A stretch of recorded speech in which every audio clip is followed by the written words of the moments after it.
introductions and lead the Pledge of Allegiance. Here he comes.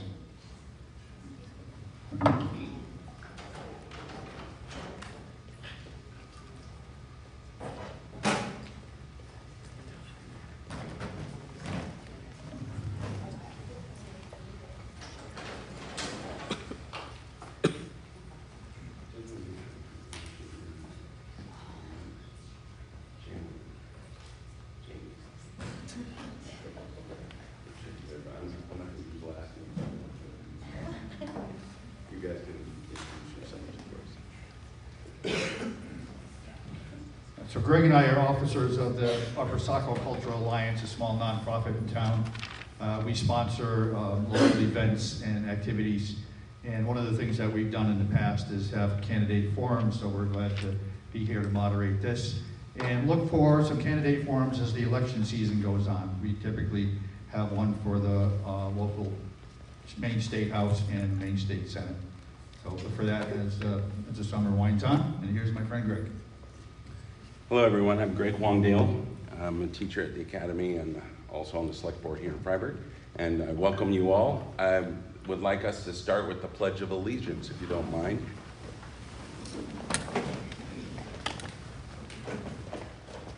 I pledge allegiance to the flag of the United States of America and to the republic for which it stands, one nation, under God, indivisible, with liberty and justice for all. Great. I just want to, we worked out with the candidates some of the guidelines for this evening, and I just want to make sure everybody knows. We're going to start today with introductions, and each of the candidates is going to have 3 minutes to speak about themselves and the issues they care about. Then we'll go to audience questions. So the moderators will be doing very little questioning. We hope that you will come to this microphone here, and we can make a line if we want to, or you can take turns. Each questioner can speak for 90 seconds, and we'll be timing, so we'll give you this high sign that just means 10 seconds left. And if you go over, we might gavel it, but it'll just be nice, kind.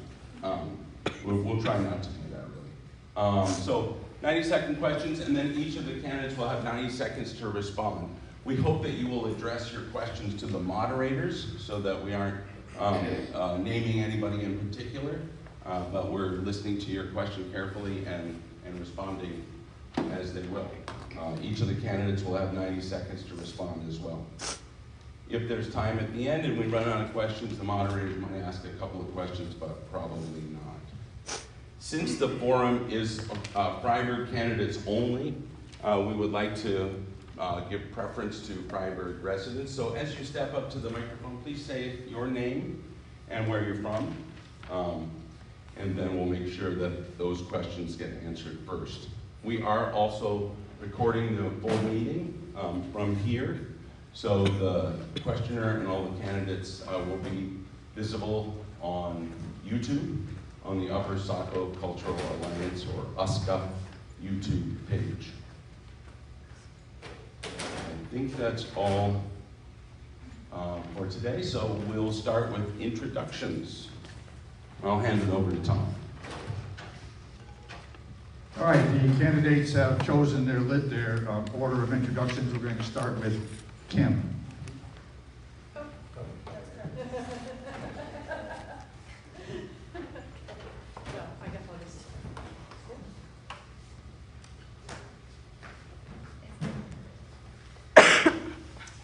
Hello everyone, I'm Kim DeVries, and I'm happy to see so many people come out for this forum. So for my introduction, I have lived full-time in Freiburg for about coming on 10 years now, not quite. My mom's family is from here going way back, and we've been coming here for as long as I can remember. I think I was 6 weeks old the first time I visited Freiburg. And for most of my life, I was trying to get back here full time, and finally did about 10 years ago. And I have served on the school board before for a couple terms, but then, someone else wanted a chance, and I was happy to let other people experience it.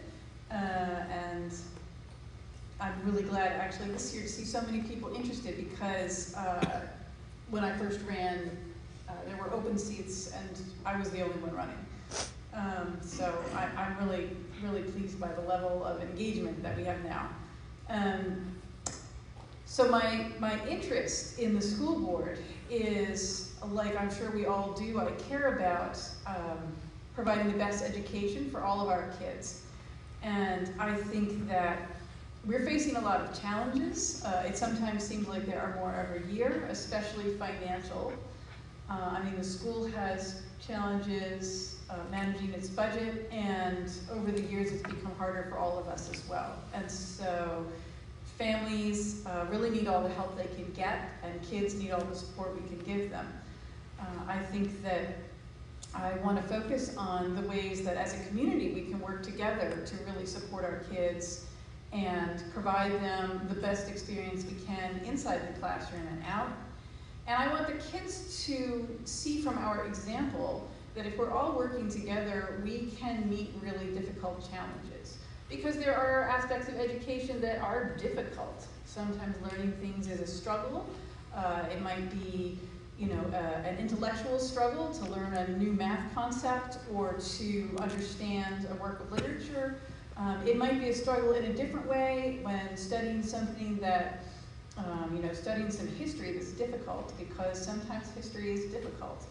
But all of these things, we can meet all of these things, and we can learn and we can grow, and we can do that especially when we have the support of our community around us. And so that is, in a general sense, where I see my candidacy and my priorities for the school. In more particulars, I want to keep looking at improving our scores and what kids learn, and I want to follow up with assessments that have been going on about new math curriculum and changes to the literacy curriculum. Beyond that, I await your questions. Thanks. Thank you, Kim. Next up is Tara.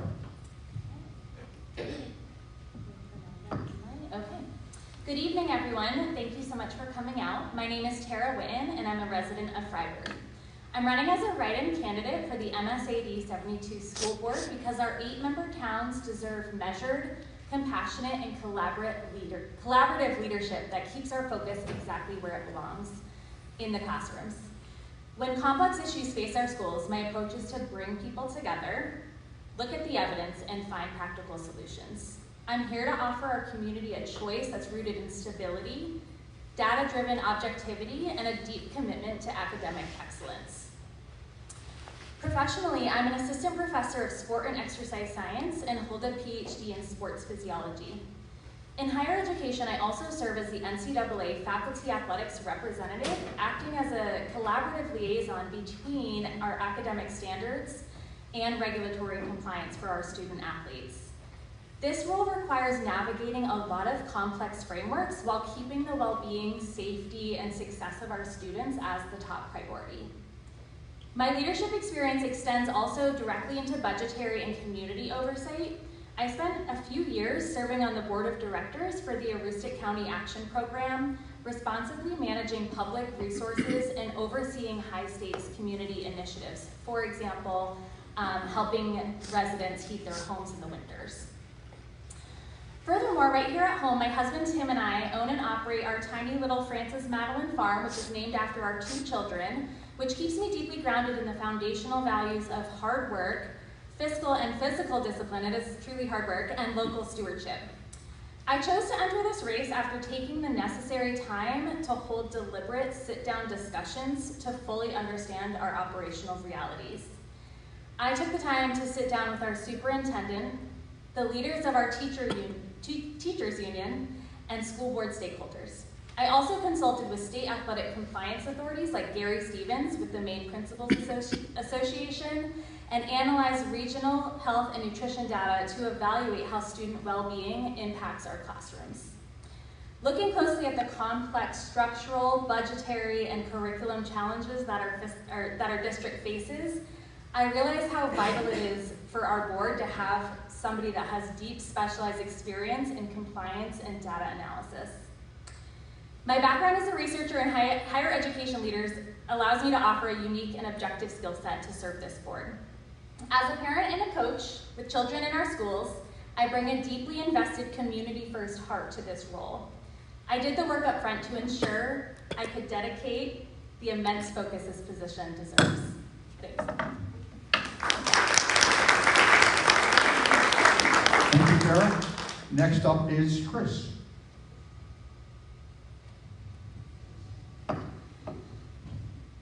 First, I want to just say thank you for the work that went on in the background, Jeffrey, moderators, and everybody for putting this together. There's a lot of work that goes into that.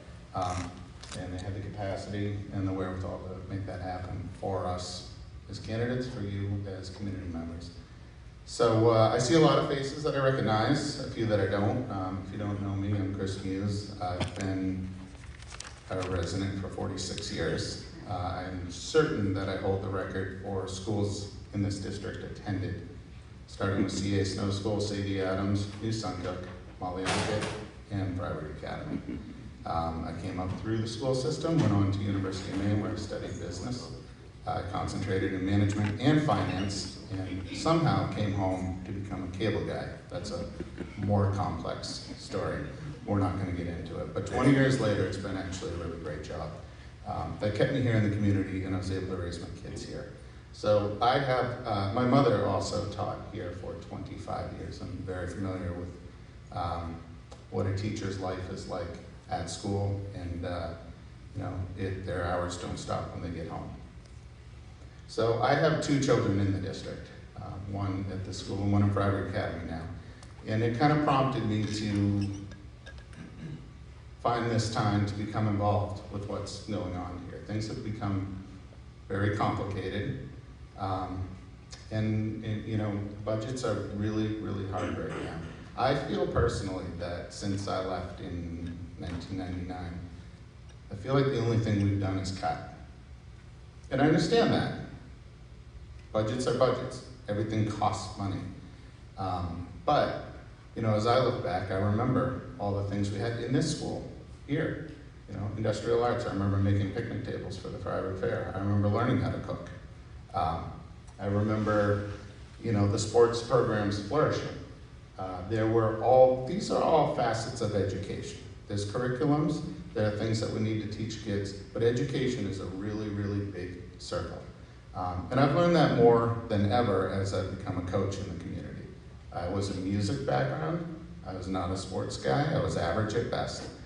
But now I coach hockey for 6 or 8 months, and I run all the lacrosse league, and I coach kids for about 10 months out of the year, and I've learned a whole lot about myself, and I've learned a whole lot about what kids need.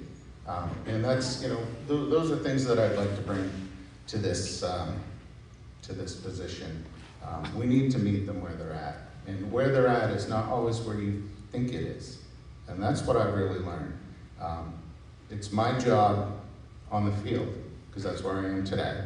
I'm not in a classroom, I'm on the field, to take these 30 personalities and meet them where they're at. And it's our job. Oh, am I over time? No, you can keep going. Finish up. Oh, okay. Well, anyway, so that's me in a nutshell. I'm happy to be here. I'm happy to take your questions. I'm glad to see you all here. Thank you.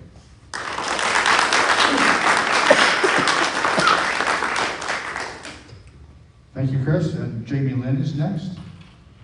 Okay, so my name is Jamie Lynn Shanks. I'm a born and raised local. I will not bore you guys with speaking about myself for 3 minutes because I don't even like speaking about myself for 3 minutes. Like I said, I'm a born and raised local. I am your average, everyday, full-time mom. I work full-time. And what prompted me to run for the school board was I moved away. After I graduated from the academy, I moved to upstate New York and lived there for 15 years, had my children there, and it became very apparent raising children in New York, definitely not the thing to do. And when I moved back, Freiburg wasn't exactly what I remembered. So like any parent who's not versed in, ways of I'm not an educator, I'm not in politics, I'm not in any of that. I joined the PTA. I figured the PTA is where you start, where you make a difference. And over the past 5 years, I've learned if I want to make a difference, I have to be on the school board. Like Tara, I am a write-in candidate because running for the school board is something that I take very serious. We're all aware of the challenges that we're facing as a district, as a community. There's a huge divide between the community and the school. I think we all know the work that needs to be done, and I have my own vision, which through your questions, I'll be more than happy to answer about what that looks like. So like I said, I'm not going to bore you with 3 minutes of myself. I would rather give that time to you guys to ask. So yeah, that's me in a nutshell, and I look forward to your questions.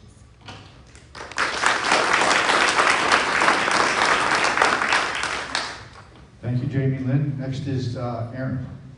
Hi, I am Erin McCarthy, and I am going to bore you for a minute to talk about myself, which is something I don't like to do, but I want you guys to know who I am as a person.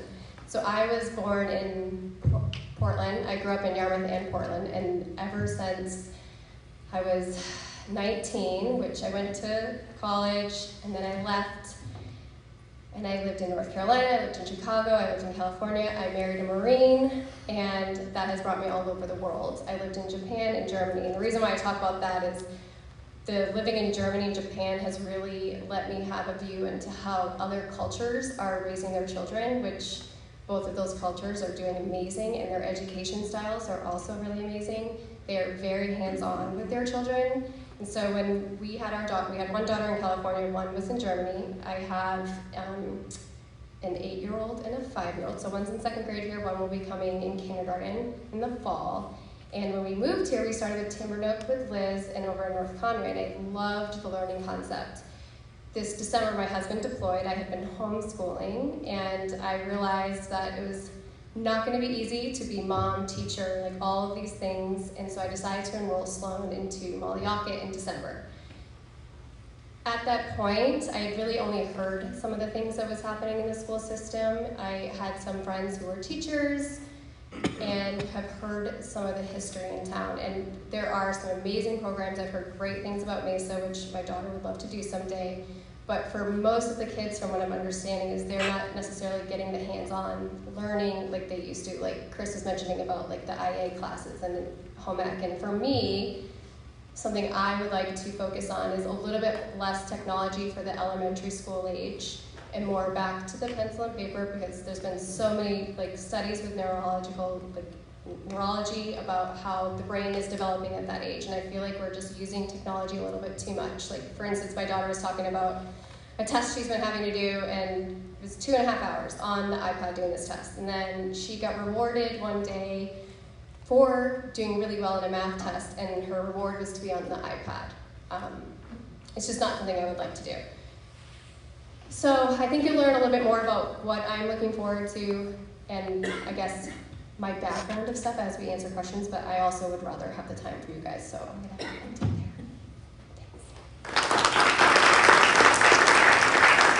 Thank you, Erin. And lastly, but not leastly, is Jeffrey. I want to thank Chris for the nice words. I'm glad everyone showed up today. This has been more than I could have ever imagined, to be honest, when I thought about setting this up.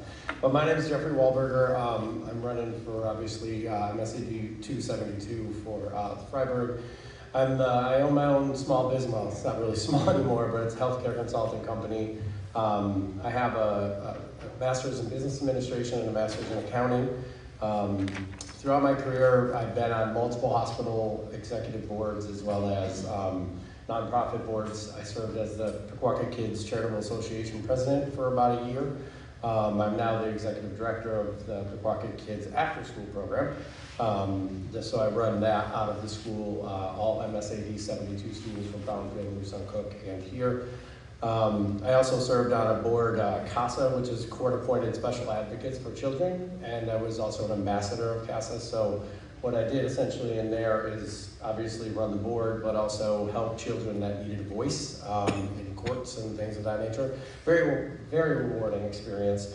I also early on in my career, when I got into grants, I worked for Ascension Health, where we had about $10 million in grants, and most of them were surrounding helping at-risk youth, as well as children that had kids too young, or children that got taken away from their parents to try to get them back. So I did that for about 10 years until I moved up here to New England. Right now, as I said, I'm the executive director of the Park Kids After School program. That role essentially is to bring academic support, enrichment activities, and family opportunities, as well as resources for families and students outside of, outside of the school. We have tutoring programs and things of that nature. As the president, I did secure a $135,000 grant for PKCA a year for 4 years to run this after-school program. Most of our kids go for free. I'm hoping someday all of our kids can go for free. We just can't afford that yet. That would be kind of the goal for the future. Essentially why I'm running is because I see that the district we're having issues with the budget, obviously, but I feel like there is some lack of communication with the community from what I've heard from some of the community members. I also believe our district can continue to improve academically while remaining fiscally responsible for the taxpayers. So that's kind of the biggest reason I'm running.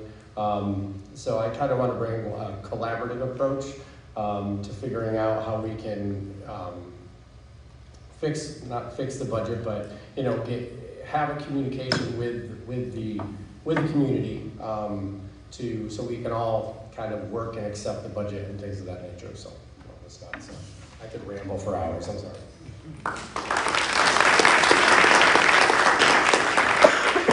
Thank you, Jeffrey. And now we'll open the floor to questions. So if the questioners would come up and speak into that microphone, please address your questions to the moderators, and we will rotate the answers from the candidates. Just a second. Just a reminder that you have 90 seconds to question, and if you hear a little tap, that just means you got 10 seconds left. You can wrap it up. It's not stop on a dime, so take your time. We won't gavel you out. Don't be shy. Here we go. Now we'll get a lot. Please like the person.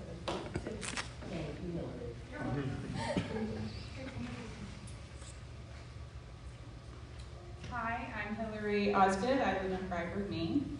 I have a quick two-part question. Just a show of hand, who attended the school board meeting this May 26th? And then who asked a question at this meeting? I just want to say thank you for the ones showing up and doing the legwork. Thank you.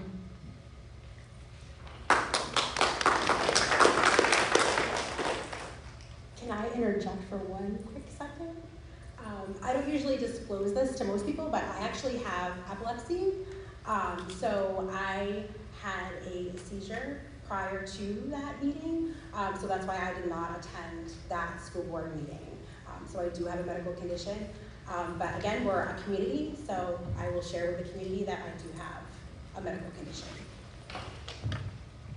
Would anyone else like to speak about that? Yeah. I also just want to say she has shown up to a lot of the school board meetings the last few months. Anyone else like to speak on that topic? Okay. Another question?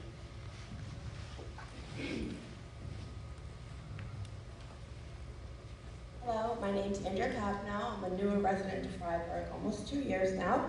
So my question for you is, have any of you worked for the district? And if so, what factors led to your departure from the district? And what would need to change for you to consider returning as an employee? Should I start as the first question? Yeah, we'll start with Erin. I have not worked for the district. I am not for the district. Only through PKCA, but it's not the district. I have not worked for the district. I mean, if you mean like as a teacher or something? Yeah. Yeah, no.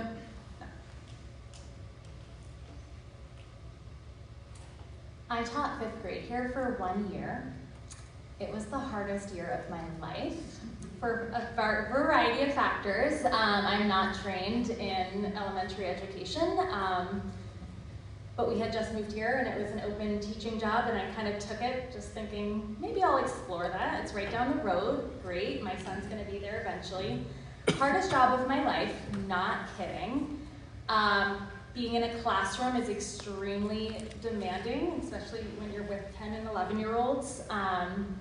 Teaching's demanding. You don't have really any breaks except for like your really quick lunch, a very short prep period, and it just was not what I was used to. And something that hopefully comes up again throughout this evening is the culture here was really difficult. And part of my whole campaign is really focused on the classroom first and the culture and the climate of what goes on in this building. Trying to think how else. Okay, I'll stop there. I have not. Thank you very much.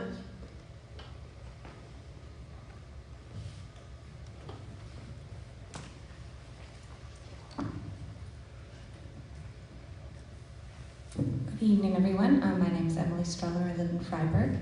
Thank you all for being here. I share a lot of the concerns that you brought up in your introductions.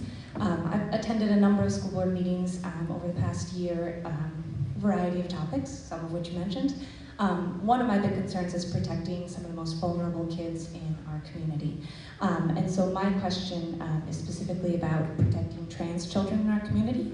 I want to read a short quote from the Trevor Project, which is devoted to preventing suicide among trans youth.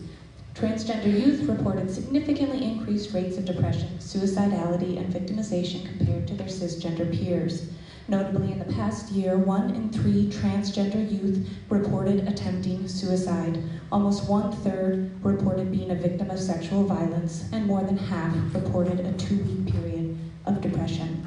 So my question is, how do you see the role of the school board supporting the schools and protecting vulnerable groups and specifically trans children in our community?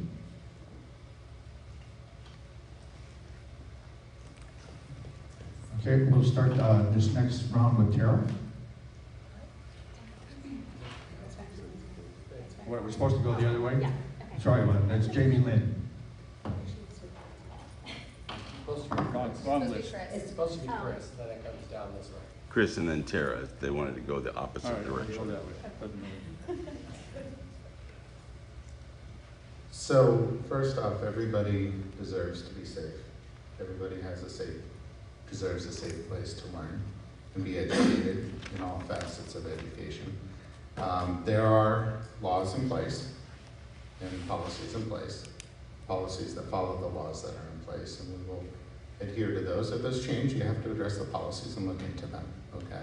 But at its core, we need to always make sure that there's a safe, fruitful learning environment for all children, okay? Regardless of really anything, their abilities, their identities, whatever that may be. It's not my job to decide for anybody how they feel or think or how they interpret what I say. It is our job to meet them where they're at and make sure that they can succeed and, well, they can reach their version of success, whatever that is, okay? And that's different for different people. And we owe it to everybody to meet them there.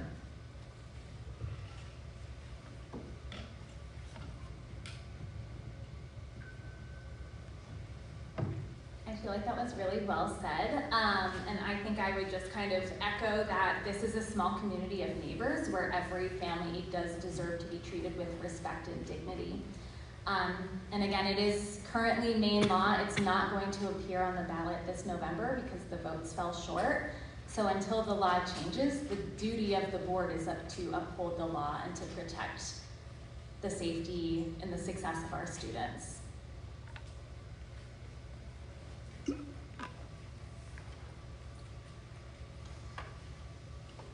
Yeah, I also would echo my support for what Chris said, but I would add that I think all of our students deserve to be supported and valued for who they are and who they are figuring out they are, because, I mean, kids are not, I mean, they're growing and they're changing, and it's a tough time just for any kid, because they're going through trying to figure out who am I and who do I want to be.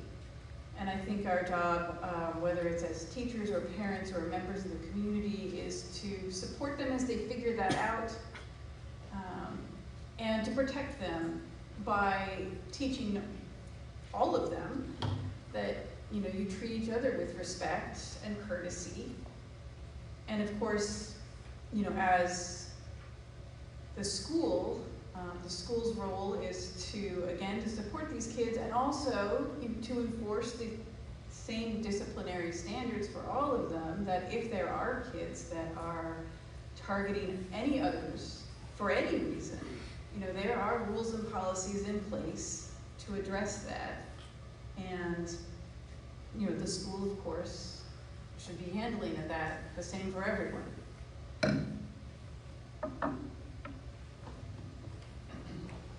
Thank you, Mom. I'm going to echo what they said. I mean, all kids, even trans kids, deserve dignity, compassion, respect, and love. Period. End of story. There are some concerns on both sides of the political spectrum here. I'm not going to sugarcoat it by any means of imagination. They all need to be heard. They all need to be listened to. But at the end of the day, we got to stop using our children as political footballs in this adult game.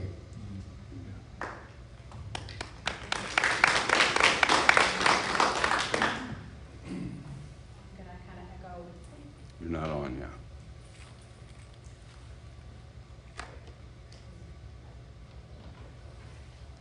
There you go. Okay, there we go.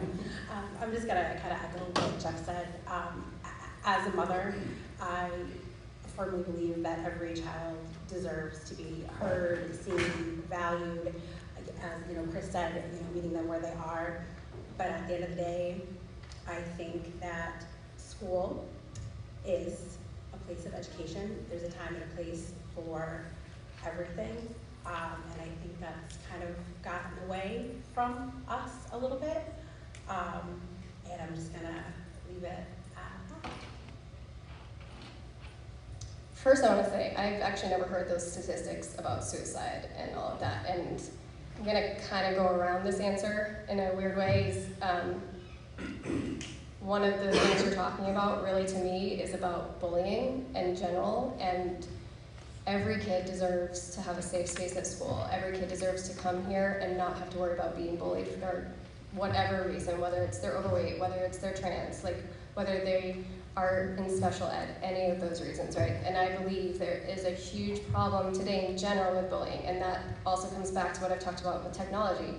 Not only, like, they have cell phones, and they're using the cell phones with social media apps and pictures, and that's also one more thing, and probably even more so possibly with kids that are trans, getting certain pictures taken that could, you know, definitely hurt them in the long run. But it's, for me, every kid deserves the same. For me, it's not just trans kids, it's every single child deserves that across the board. And I feel like there's probably gonna be more to this question asked by someone else. And so I do feel a little different, and I'm just gonna go ahead and say it about, like, biological girls in sports. I know that's going to come up tonight, and I'm a very firm believer that, you know, once they hit 3rd, 4th grade, there is a physical, biological difference for sports, and there are ways to make it still accessible to everyone while everyone feels safe, and yeah.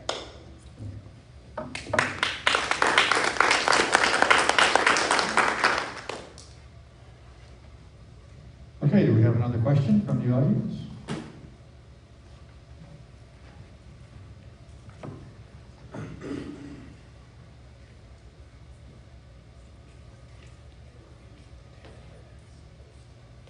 Good evening. My name is Angelis Rossi, and I've been living in this community probably for, I don't know, 14 years now. And I guess my question to you guys, I've been to some of the meetings, and some of the things that is missed a little bit is the diversity in our community, really for many reasons.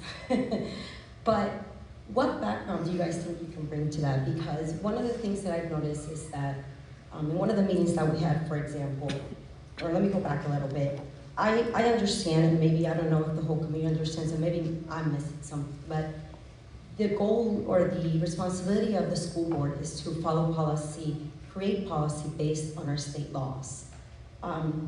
But there was incidents last year, for example, that things were brought to the school board that were our state laws, but politically things were happening. So this is kind of like a two-part question. How do we trust that your political views or biases are not coming into our school board? Because that really has no place here for our children. It really doesn't. We already have our state laws to follow, regardless of what's happening. We can have our opinions, but we have to follow them. And new policies should be based on the equality of all children. However, one of the things that is missed a lot is our diversity in our communities. And I must inform you guys, we do have a racial situation happening. Our children have been attacked racially. I have a child who graduated from the academy, he's 24. I have nieces and nephews graduated from the academy already. And I have 3 children still going through the school system and a granddaughter who maybe will go join the school system one day. And I can tell you that each of them have experienced racism, maybe by some of your own children without you guys even realizing it, because kids do that sometimes.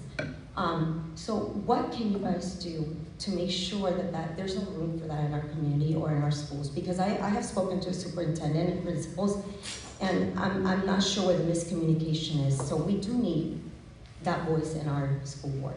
So what do you guys could bring to the table? Thank you.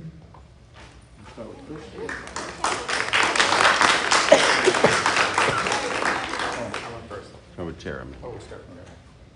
Okay.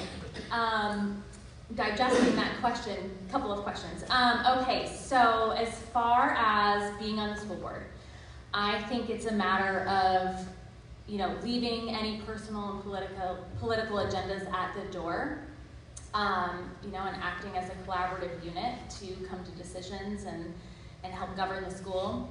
I do feel like this might kind of wade into the areas of what people think about the superintendent. I think personally he does some things really, really great, and there are areas for improvement. For example, the culture and climate that I had mentioned before. One of my things as far as my classroom first approach is to, hopefully bring some of that to the table and work on climate.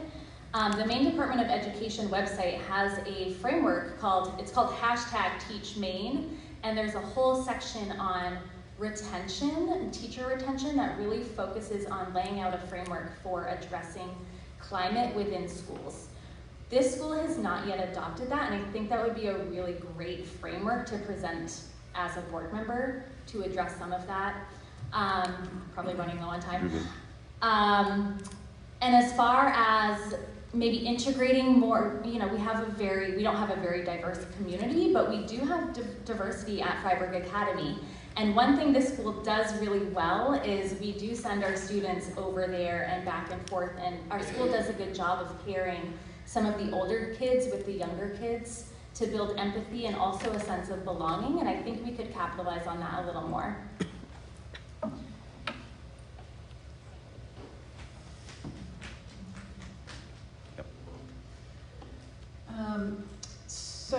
So in my past life, before moving back here to Freiburg, I was a professor at Cal State Stanislaus, and I ran the writing program there.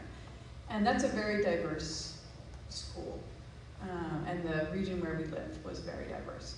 And that was just a fact of life. It wasn't something that anyone was making an effort over, that just who lived there and who went to that school. And so I'm very accustomed to dealing with students coming into a school and a region where they may be encountering different cultures for the first time, or different ethnicities or something of that nature. And I think that in Maine, it's kind of a newer experience for us, because Maine's a super white state. We're like 92% white, something like that, 90%. But that's changing because more people are moving to Maine.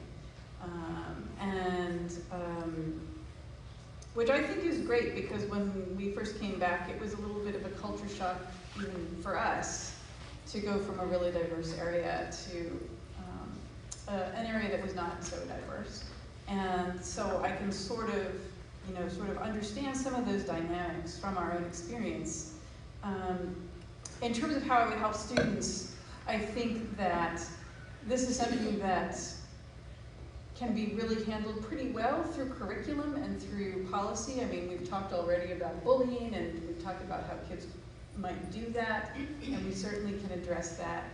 But in the curriculum, it's also a pretty straightforward way to introduce understanding and appreciation for other cultures and other peoples, other traditions. And I think we certainly could do more of that. Yeah, happy to continue this with further questions later. Try to make this short and sweet. Political views, I feel like, should not be on the school board. I would treat the school board just like I treat all the healthcare and the PKCA boards that I've been on. We need to work collaboratively and stop making decisions on our political views. Obviously, we might be at odds with each other when it comes to the budget. Some people are more conservative fiscally, some people are more liberal fiscally. That's just the nature of it. But when it comes to political views and ideologies, really you should be worried about the kids and not those. When it comes to race, zero tolerance, I would expect, if this is happening at the school, that the superintendent would be coming to the board, and if he is not, then as a parent, I would hope that he would come to me if I was elected as a board member, and I would take that up personally with the superintendent. So when it comes to me personally about keeping political views off the board, I've worked in corporate America for the last 15 years. I've had to keep personal views completely separate on a day-to-day basis, so that's something that I find easy in my day-to-day life. When it comes to diversity in the Freiburg area, I completely understand what you're saying. I was actually having a conversation with a community member earlier. I think we should do away with back to school night. I think we should do more of like a back to school barbecue or like a picnic. Like, we should be getting to know families on a personal level as opposed to like these big generalized events. I think we could make a lot of things more personal to give the sense of community back to what I remember what it was when I grew up. So that's something that I would try to bring to the board if I was elected. One of the things that I was saving for our closing statements, if you will, bullying is something that I am trying to make a platform on the PTA. I'm bringing back, they're calling it Watchdogs. It stands for Dads of Great Students. It's where male figures, not just dads and parents, will come. There's a training, we do a background check. They would wear shirts that we would provide, and they roam the halls for segmented parts of the days, which I'll touch on the closing. But I think there's a huge issue with bullying at Malliacket. I have sat with current board members. The bullying policy hasn't been reviewed in the past 2 years. So I think if we took a good hard look at some of the policies, I think that would change a lot of maybe what you've experienced, and I apologize if you've had to go through that. I was bullied when I was younger, and I tell everybody, the bullies forget what they say, but the kids who are bullied, they never forget.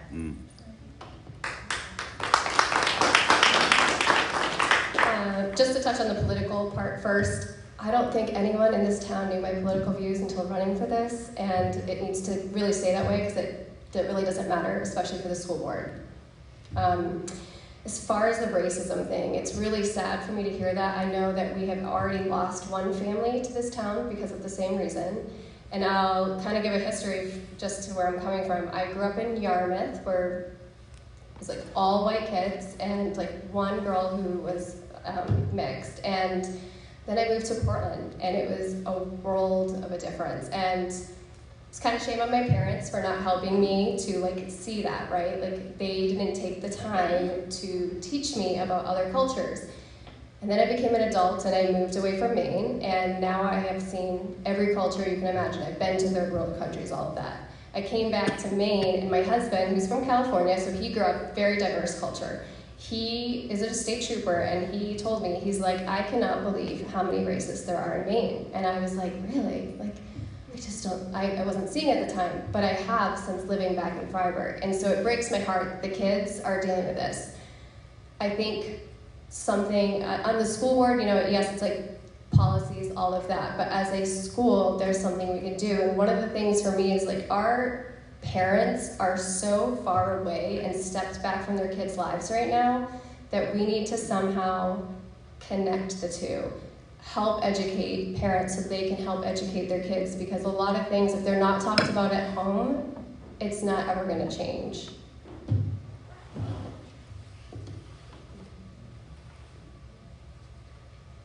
So, full disclosure, Angelise is my neighbor. I did not know that question was coming, so. First of all, school board is not a political office, and that's the beginning and end of that. Second of all, racism is very real, and I've seen it more and more. In the things that they described, I've seen and heard it. I see it on the sports fields. I have to deal with the kids with it. It's a real thing. It's a real problem. It's there. It's underlying. And you know, I have had the opportunity. My mother taught French. And we took kids on tours to Europe, and I've traveled all around the world and had some really great opportunities. And I thought I knew a lot, and until I married my wife, who is Puerto Rican, and I learned so much about. I thought I knew how it was until she corrected me. You know, I had this vision of how things are and how I perceive things. And really what it comes down to, I think, is education. And we can provide that education and policy at every level. You know, we can educate the school board. We can educate the teachers. We can educate the administration on how we handle these issues when they come up. And again, I thought, you know, I was the most open-minded person in the world until I found out that I was not.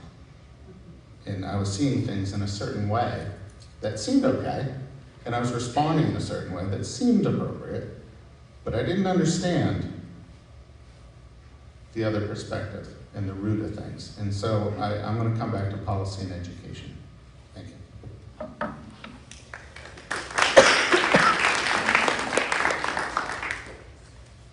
Next question. Hi, I'm Mary DeNucci. I'm actually on the school board, and I've been on the board, I think next year will be my 9th year. And it has been an extreme learning experience. It takes years to understand how it works. And you have to know policy, and you have to read the handbook. And there's a way, there's like a whole system of getting things done, and it is not fast. You have to be patient. And my question to you is, are you willing to put in the time that it takes? Nothing, you'll think that nothing will change. And sometimes it doesn't, and then after 9 years, you see that it's changed. But what I've also noticed in being on the board is that us as a board, we need to ask more questions. Like, don't be shy at a meeting. And the more questions you ask, the more awareness is made. And I just hope that you looked at the handbook and understood that it's, I don't want to call it a game, but there's a way to get things done. And I've noticed that a lot of times people don't want to take that time. It's like you have to start, if there's a complaint, you talk with a teacher, and you go to an administrator, and then you go to the superintendent, and nothing ever comes to the board. In the 9 years, almost nothing has ever come to the board level. So I find that interesting. Thank you, Mary. I believe we're going to start with Jamie Lynn and go the opposite way. Tara started the last one, so it's Kim. I think we can go around that. Carry on. Yes, I think in my previous time on the board, I definitely saw that was true, that coming out of the board, there were a lot of things I thought about what the board should do and how we should do it and so forth. And when I got there and began hearing from people that had been on the board and began really digging into the policy, because there is a ton of policy that is in place for all kinds of issues where, you know, I had previously thought, oh, you know, why don't they do something about this? It's like, well, there are policies.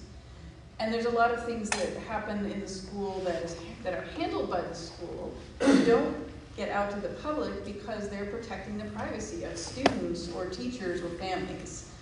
And that was something else that I hadn't realized, the extent to which the school is protecting people from gossip and the harsh light of public scrutiny when they're dealing with some of these issues. So I think that the board it's an important role, and I think one thing we could do a lot better with is that communication between everyone else in the district and the school. I think one of those ways is to ask more questions, and I'm glad that it was brought up, because I think oftentimes people feel like things happen in the school and they don't understand why, and they don't understand how a decision was reached. And I think that as board members, by asking questions in these public meetings, we can help lay out the process and the thinking behind various decisions that come out from the board or behind things that the school is doing. And I think especially now that the meetings are being recorded, it will be a lot more informative for everyone in the community to be able to see how these decisions are reached and what kind of thinking and discussion goes into them. So, yeah. And I have read the manuals. So the second part of that question is one of the big reasons I'm running for school board is it seems like there is a lack of communication. Because if it's not getting to the board, I see that as a problem. And all of you in the Freiburg community, if I was elected, should be contacting me if you're not getting answers. And then those answers can get answered and then come back to you. There doesn't seem, after talking to some of the board members that I spoke to, there doesn't seem a closed loop here. So when someone brings something to a board member, who's responsible for getting back to the parent? The board member just seems to let go, but if I was the board member, I would be following up with the superintendent to ensure he got back with you or I would get back with you. So the fact that it's not getting to the board is very concerning to me and needs to change. Now, when it comes to obviously taking the time to do all that stuff, absolutely, that's why I've met with many of the board members to discuss some of the trainings that are in Augusta and how much it takes. And since coming to some of the board meetings, I have also seen, and I'll reiterate what you had said, was there are some board members that do seem complacent and are in that position for political reasons and not because they want to make things better. So I think that's a little bit of a problem here because they're not asking questions, they're not going to the trainings, and that kind of needs to change. So if I was elected, I certainly would be that voice for you guys. So what's that saying? Nothing easy is ever worth doing. So I definitely am a very patient person, and I would like to think that I have put in the time. I've been here for 5 years. Like I said, I started at a PTA level thinking I could make small changes and then realized the only way to make a tangible change is to be on board.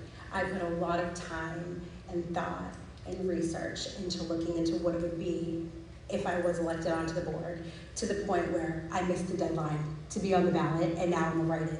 And then the ironic part of that is my name is Jamelin. No one's ever spelled my name right in 20-something years of being like in this district, and I'm 39 years old. I'm like, can you imagine if they have to spell my name right on the ballot? I will never win.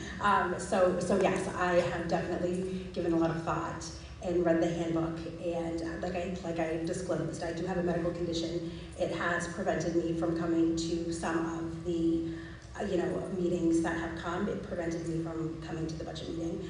However, with that being said, I don't see that as a deterrent. But what I will say is my lovely family is here to support me.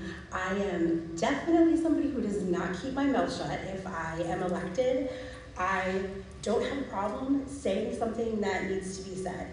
If a concern is brought up, if I feel any kind of way, I definitely speak my mind. I have noticed from the meetings that I have gone to, it's ironic to me how you can meet these people outside of these meetings, and they're very opinionated. They have a lot to say, but once these meetings get started, they clam right up. They have nothing to say. And, there was a couple instances where I thought to myself that I can't believe this person is not speaking up. This is the exact opposite of how they are outside of this meeting. So like I said, that is one thing. If I am elected, I have no problem saying what needs to be said. If a community member needs an opinion voiced, needs a question answered, I definitely am your girl. I appreciate what you're asking because one of the board members, as I was getting my petition signed, she asked me, she's like, do you really know how much time this takes? And if it had been a year ago, I would not have had the time because I was homeschooling. I have the time now and I have the passion. I will echo what some of these guys have said. It's really unfortunate to me that when I have been at the school board meetings, it's really a handful of the board members that seem to talk, yourself being one of them. At the budget meeting, it was a little unfortunate as well that it seemed like they left all the answers up to the chair or Jay, which put a lot onto Jay. I am also someone that, at the detriment probably to myself, that I will keep asking the hard questions no matter what opinions people will have on me. And I would also echo Jeff, is that I would want our community members to reach out if something is not making it to the board, that's something that's appropriate to come to the board outside of administration. I would hope people could come to us. And I have been reading through the policies the last few months. I've also been reading through a lot of the meeting minutes from the last few years just to kind of get up, but hopefully with the recordings, it'll be a little bit more detailed now because I feel like it's such a snapshot for us to read. But yes, I do fully understand how much this is going to take. And I also understand I'm not going to make a change overnight. It really does not happen that way. It is a snail pace for things, but I hope that if I am elected in those 3 years, I can help make some positive changes for our community.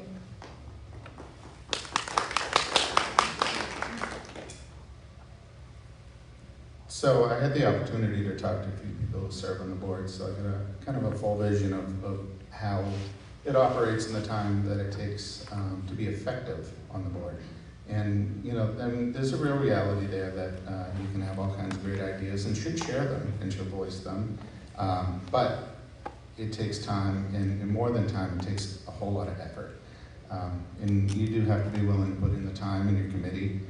My thoughts and my approach, I kind of envision if I were to be elected my first day, I kind of show up and wonder if I'm in the right place, and then, make my way into the room, and then it's time to listen and do more listening, and probably more listening and asking questions.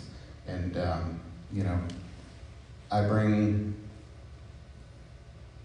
a lot of skills, a lot of experience, and I think it's it'll take some time, and you find where that's going to be effective. What committee where you can be helpful, and you can find what is something you can sink your teeth into and make something happen. But that takes a whole lot of work. I've always been, those of you that I don't have to roll up my sleeves, they're already rolled up. But when I came in here, I work all the time. And if elected, I'm willing to put in the time in the committee, on the board, and do the things that need to be done to learn what you need to learn to make things happen and do better by our kids.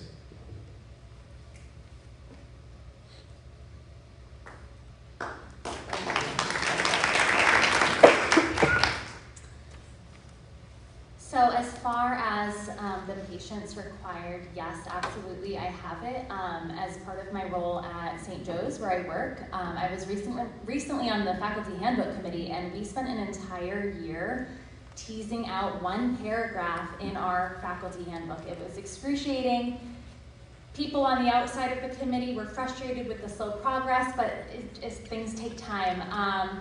That being said, working in education, you are a true public servant. So it's a matter of just kind of reallocating your time and shifting things around and reprioritizing.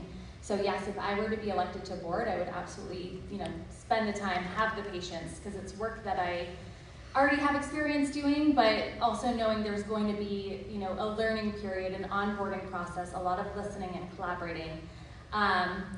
As far as the concern about questions coming to the board, I recently spoke with the teachers union, and interestingly, kind of the opposite of what we've heard so far. So some teachers are wondering what systems are in place for school board members to know what's really going on in schools. And kind of a follow-up question, how do teacher opinions get heard by the school board? So to me, that sounds like maybe there needs to be a process developed for how we communicate with each other. I don't know that there's a process in place, so that would be something that I would hope to look into and make sure there's some clear lines of communication.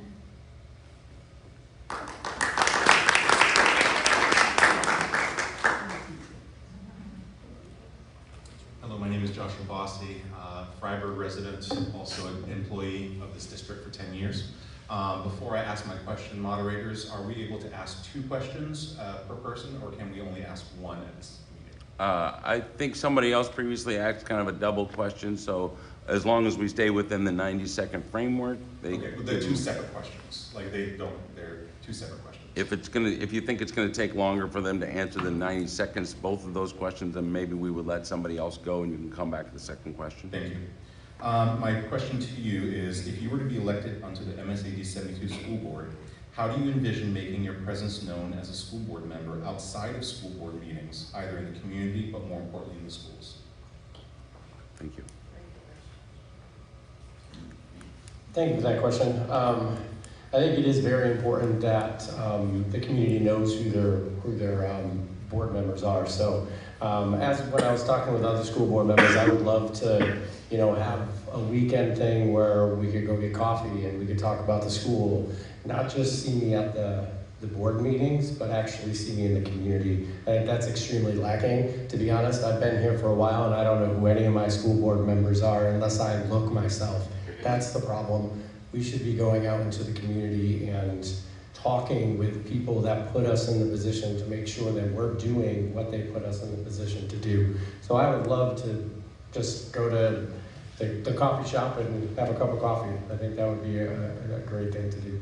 Now within the school, I'm in the school every day from, not all the time, my staff is amazing, so they do most of the work, so I'll be upfront with that, but I'm here pretty much every day for PKA, so I'd obviously be making my presence known there with the teachers. They'd come talk to me if they wanted to, or anyone that had any issues, so thank you. I'm on the PTA, so I know most people, and I think a meet and greet would be a fantastic idea. Whether it's something that is like an event on Facebook or something to that effect, but I think a meet and greet is a fantastic way to get the word out. If elected, I feel like, again, bridging that disconnect between the community and the school is something that I'm super, super passionate about. Kind of bringing back like what I remember, that like nostalgia of when I grew up here. Is something that is really important to me that I would love to bring back if I could. But like I said, I'm on the PTA, so I'm here once a month for those meetings, and I was here for Teacher Appreciation Week. I brought in tacos. Thank God nobody got sick because I didn't cook anything. So yeah, I would probably just word of mouth.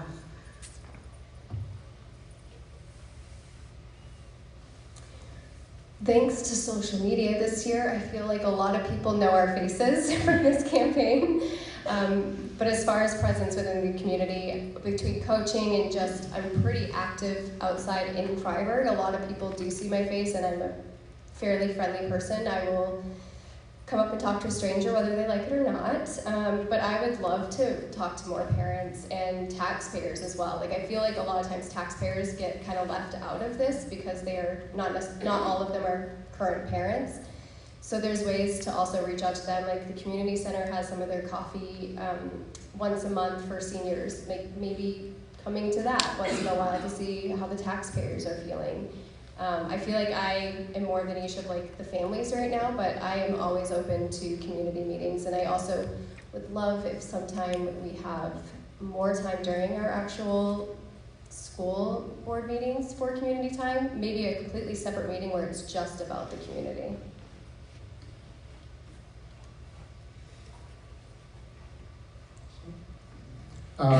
Thank you for the question. I think it's great because it affects me greatly. I have been here 46 years. Both of my parents served as state representatives 20 years ago plus. And I certainly am out there in the community, I see a lot of people, I'm on the fields, I talk to parents, people bend my ear, and I take for granted that I think that I get in touch with everybody, and I don't. There's a lot of people that I don't know. There's a lot of people that have moved into the community. There's a lot of people that might want to ask me some questions, but don't know where to come across the opportunity. I think that, you know, it wouldn't be the worst idea to, as a requirement. Maybe the board has a not a board meeting, but an open house, a time to come, and we're all required to go. I mean, I'd like to do that for senators and congressmen too. But we could certainly do it for the board. You know, that doesn't put the onus on one individual or somebody's doing this, but we just have the opportunity to come and sit in a room like this. We have some coffee, you can ask questions, talk, meet, greet, and it's a non-confrontational time to come meet people. And that's, you know, that would be the best way to get people I don't know to come talk to me and say, hey, I got a question for you. You said X, Y, Z. What are we doing with that? And I think that'd be the best way to go about it. I would avoid anything on social media. You know, not as far as, you know, bringing in together a gathering, but, you know, some kind of social media presence with the board. I just, you know, let's come here and get face to face. When we're face to face, you know, a lot comes out. So I appreciate that question very much. Thank you.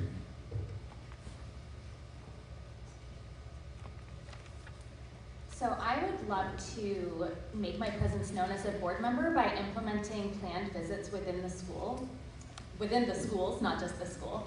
And I say planned because sometimes if you make an unannounced visit, it kind of throws people off. They're like, oh, are we in trouble? You know, do we have to be on our best behavior? X, Y, Z.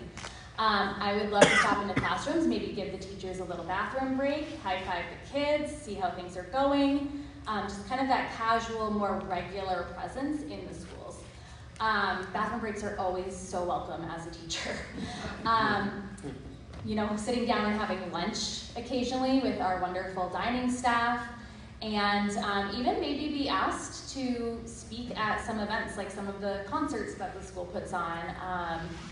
I know I would love to MC some of these kid events, and I think really being involved in the school, you know, whether it's a volunteer kind of thing or you're just popping in to say hi, it offers up that casual chance to ask questions kind of on the spot in a non-confrontational way. And then I think with more regular check-ins, it's just a more regular thing.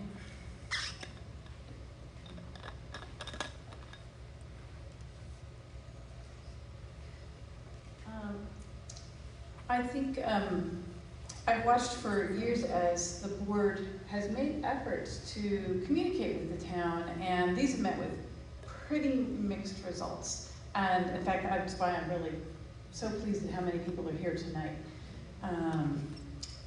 I think that I really wish that people would communicate more with the board, whether it's through email or phone calls or whatever. All of the board members have a dedicated email in the district that people can use to communicate, and I hope, well, I think that one thing that would be helpful is for the school to do a little more sort of publicity of, okay, we're starting the new year, and here are all the board members, and here are their emails, and if you have questions for the people of your town, you know, please communicate with them in that way.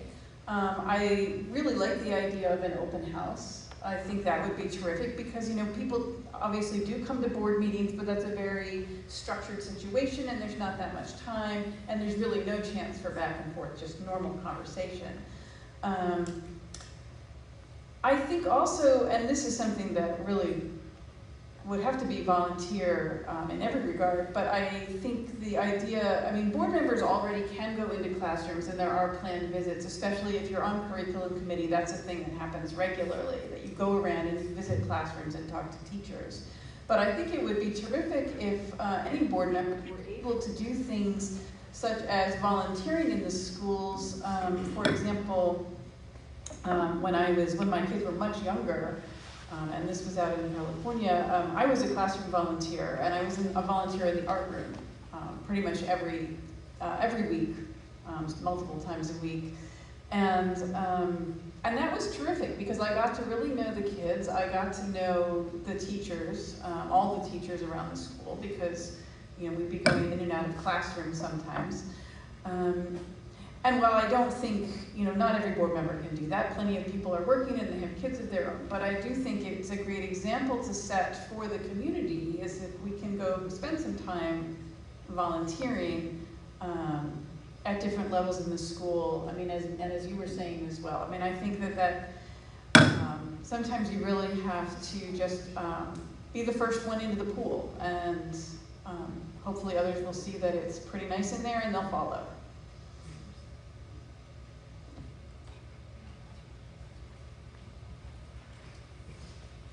Thank you. My next question is a yes or no, so it shouldn't take too long. There are numerous randomized studies that have examined the effectiveness of tying pay to test scores, and it has been proven repeatedly that any gains are generally small, inconsistent, and come with implementation problems that make test score-based compensation a poor policy tool. Research over the last 2 decades has consistently proven that when teacher bonuses are tied directly to test scores, the effects are modest and frequently non-existent. Meanwhile, the policy creates incentives that distort teaching and unfairly penalize educators who serve the most challenging student populations.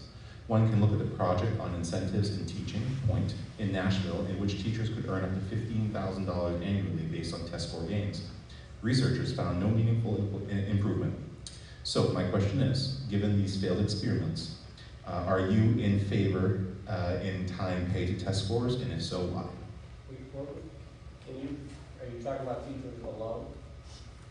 Anyone. Well, Teachers, then I management. can't give you a yes or no. It needs to be explained. You have 90 seconds, you can answer. Yeah, you can answer how you want. I just wanted to make sure that. Yeah. It wasn't going to be a yes or no. I guessed that.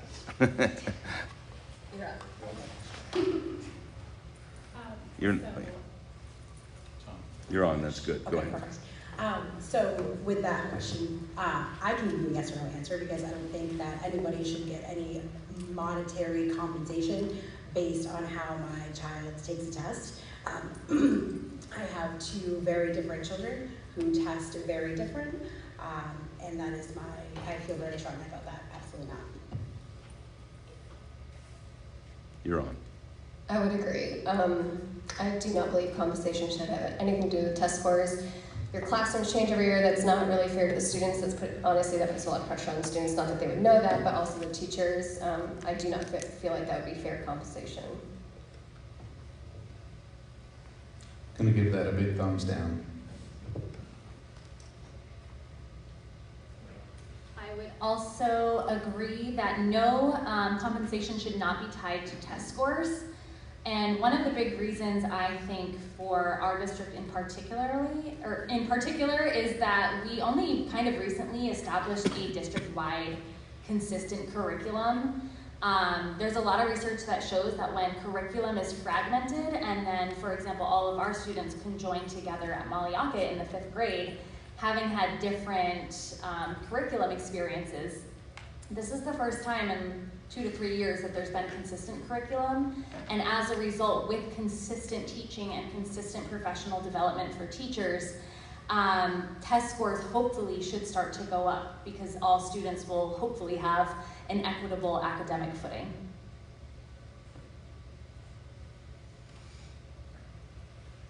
I would also say that I absolutely would not support tying teacher or anyone's compensation to test scores. I think, again, in particular for our district, some of our schools are very small. I'm thinking of Brownfield, Denmark in particular, such that the test scores and the averages can vary wildly from year to year, depending on what students are in the classes and taking the tests. And that's fairly true just for this district in general, even though that Maliaka has a larger population. But still, there are a lot of factors that affect test scores, and so I think that no, they should not be tied to anyone's compensation. I'm going to have the only different answer here. I do not believe that teachers' test scores should, or students' test scores should reflect teachers' bonuses. No, absolutely not. That should not happen. Now, I do believe that our test scores should be a portion of many other things, but a portion of our administrations tied to administration races. I do believe, and talked with the curriculum coordinator and came up with a very solid plan, which I don't have enough time to explain, if someone wants to ask again, that it could be a small piece of administration's raises, and almost as a performance review, not necessarily a bonus. So in corporate world, you have a performance review, you have to meet expectations. One of those expectations out of 5 or 10 of them could be, what are your test scores? Are they increasing or decreasing? Because test scores results how much funding we get, so that does matter.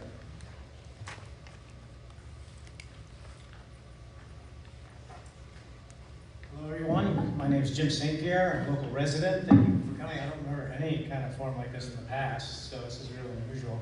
I've taught in the district now for 30 years at Freiburg Academy, and my wife has taught in the district for over 25. So we have some understanding of how things are going and working. So I have 2 questions, but they're pretty much yes or no. The first is, do you support censorship? And the second is, this is in relation to Emily's very eloquent explanation of the vulnerable population of the trans students. We have a policy at the Academy where if a student is struggling and they don't feel supported at home and they want to change how we reference them while in school and reference them differently with their parents, we honor that suggestion because of the vulnerable nature of where they are. Do you support that? So one, censorship. The other is, do you support us referencing students in one way at school and referencing them to their parents another way? Before you walk away, can you explain a little bit more of your censorship and what you do? Everybody says they're not political, but there's been a lot of political movement to censor certain books, particularly LGBTQ books at different grade levels. So that's really what I'm getting at. Yeah. Thank you. I'm going to answer the question about how a child would want to be addressed. I think it's perfectly fine to address a child, anyone, how they want to be, but when it comes to children, if a parent was to ask a question, I would hope that the school would be forthcoming with that child is asking to be called something else. I want to make sure that parents are still involved and it's not being kept from them, if that makes sense. And then as far as censorship, let's dive into the library.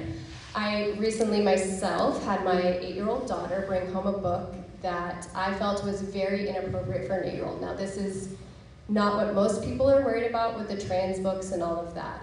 This was just simply a book that was not appropriate for an 8-year-old. I got the book, thankfully I checked her backpack, and I emailed the librarian, her teacher, and Emily Kirkpatrick. The librarian took her time and she emailed me back, pretty thoughtful answer, and she explained to me that what they are working on right now is relabeling some of the books, and this book she is now going to label YA for young adult. Now, I know there's a system in place for this, and as a parent, you can also make a list of books that your children do not want to read. I'm a very big person, very big on what is right for my family is right for my family, what is right for your family is right for your family. I personally do not believe that I can make the decision for your children. I can make the decision for my children. What I would like to see is the school sending out to the parents that this is an option, that you can make a list that you do not want your children to have. My view. It goes back to Chris, sorry. So on censorship, I'll kind of second what you said. I don't believe it's my job to parent for you or you to parent for me. There is policy in place, and I think we need to follow that policy. I personally have not had an experience where a book was brought home. I didn't feel that it was appropriate or inappropriate. I can't speak to that. It hasn't happened to me. People have brought things up. She just did. And it seems like there is a path to reconcile the situation in place. Should that be looked at and reviewed to make sure that we're doing the best we can for everybody? Everything should always be looked at. Just as a general theme, I don't support banning books or censoring as a whole, but you do have to have some policy and some framework in place. There are boundaries that we need to follow. The second question. So the policy regarding how to reference a student in school. Referencing students. And back to the parents. So that's a policy at Freiburg? Yeah. Okay, does anyone know, is that the same policy in the middle school? Or is that separate with Freiburg Academy? Can anyone speak to that? I can tell you what the procedure at Mollyocket. Thank you, yeah. Sarah Owens, I'm on the school board. At Mollyocket, we want to work with families in this situation comes up. However, the student must also agree to have their parents notified. So we would not notify the parents without the child's permission to do so. But the goal and the heart behind all that we do is to work with parents and families. I would agree with that policy across the board at both schools. It might be useful to repeat that on the microphone for people who are watching. I don't know. Can you do that, Tom, or should I? So the policy at Mollyocket is to honor the students' desires and with the student's permission, talk with their parents about it. If the student does not give permission, then you don't talk to the parents about it. That's the answer to that.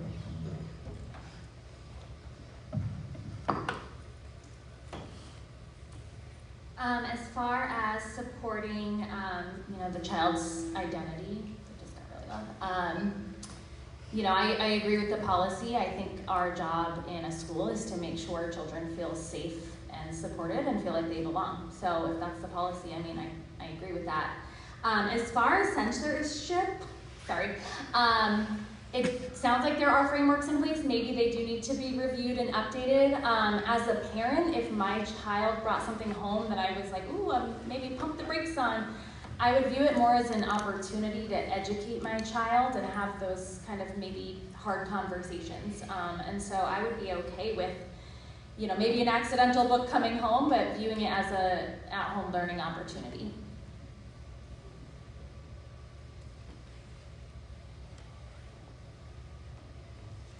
Yes, I will say first of all that no, I do not support censorship. I have not run into that problem with our own kids. They did bring home books that I was a little surprised perhaps that that seems a little young for this, but okay, and we talked about it.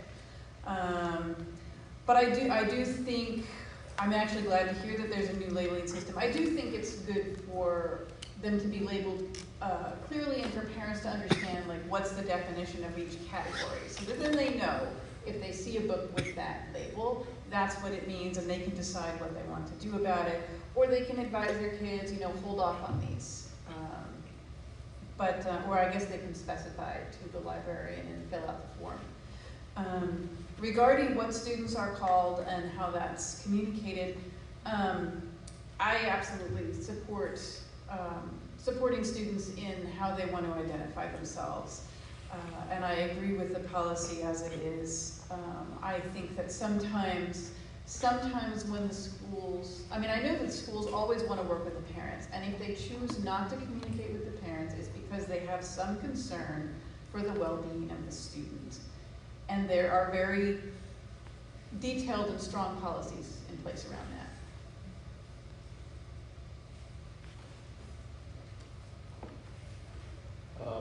I do not agree, after you've seen my Facebook posts in censorship. I do believe that it is the policy that's currently in place definitely needs to be updated a little bit. But I will say, Aaron's child bringing home that book, you're already at the problem. There should be a solution before that happens. So parents should be able to maybe have a book literacy night where they come in and go to the library and look at the books. And if there's a book they don't want their child to bring home, then they can write it down, take notes, have an Excel file, however they do it at the school. So if this child comes in to grab a book, you type in the child's name and say, no, that's on the no list. So if we're not being proactive, that's the problem. And it sounds like we're not being proactive, we're being reactive. And Aaron's child shouldn't have brought home an inappropriate book. Period, end of discussion. Now when it comes to talking about the way they want to be called, I understand what Kim was saying. I definitely understand that and respect her opinion on that for sure. There are some deep-rooted issues the school doesn't want to tell the parents. But I'm going to take the healthcare spectrum here. Kids under a certain age, their healthcare provider needs to talk with their parents, so why should it be different in the schools? I don't feel like we should be alienating the families for any reason, and it is their child, so I feel like they should be able to have that discussion. It shouldn't be up to a kindergartner through 8th grader, 7th grader to make that decision to talk to their parents.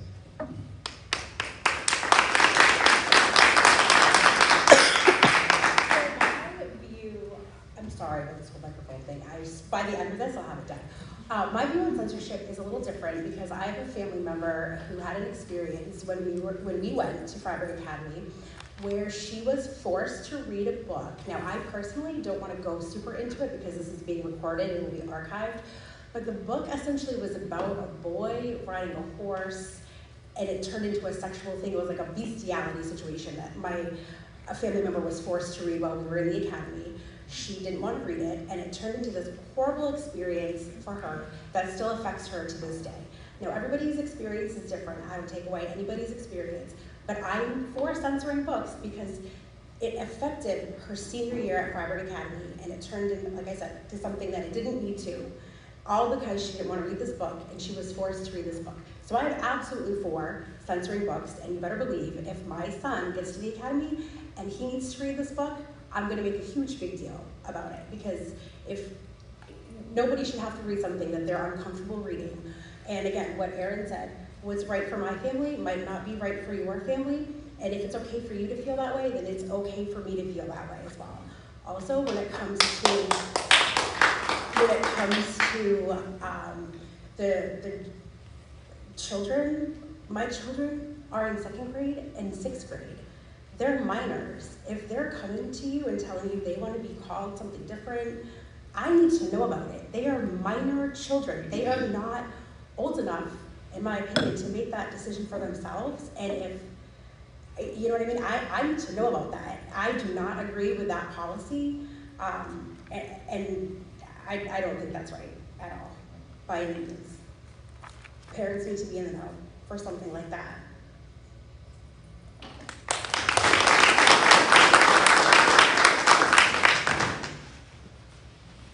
Hi, my name is Curtis Smith. I'm born and raised in Freiburg, all 47 years of my life. If there's a record for the number of schools attended, I think me and Chris would be tied because I've attended all of those, even the luxury of going to CEF Adams. Yeah. I currently have a son in 6th grade, and I have a son that actually already graduated the district a couple years ago. My question for you candidates is, who supports Title IX and who opposes Title IX compliance, and your reasonings for or against that?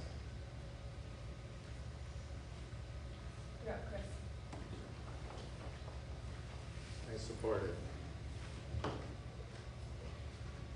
You were on, it just takes a delay a bit. Yeah, I support it. It's the law.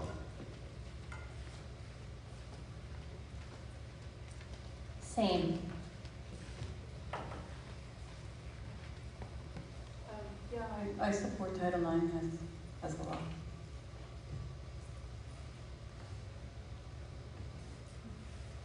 There's the question everyone's been waiting to ask. I do not, there's a lot with Title IX, but I'm pretty sure the question is, do you support men in women's sports, and do you support men in women's bathrooms? The answer to that question is no. Short and sweet, I do not support Title IX. As a female athlete myself, I do not support it.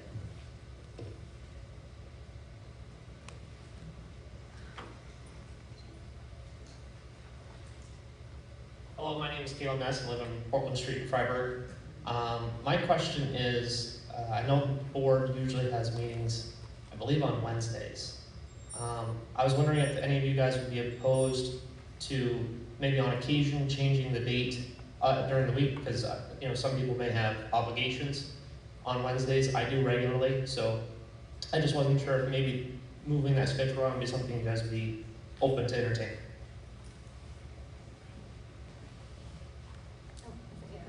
Tara. Sorry. I would love that. Personally, we are very busy as teachers. We work multiple jobs because we're teachers, and we have, sports and things like that. So yeah, I would be open to different times. I also love that the meetings have started to be recorded. It would be great if we had some way to also have people participate online, whether someone's kind of moderating like a Google Meet section, a chat, or something like that.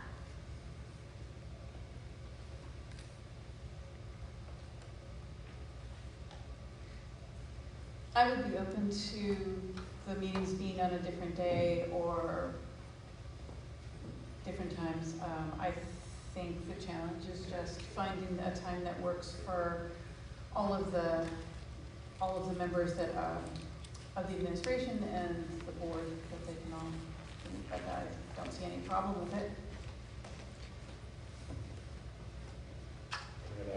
I'm going to echo, I'm not having a problem. I'm having a problem with this now too.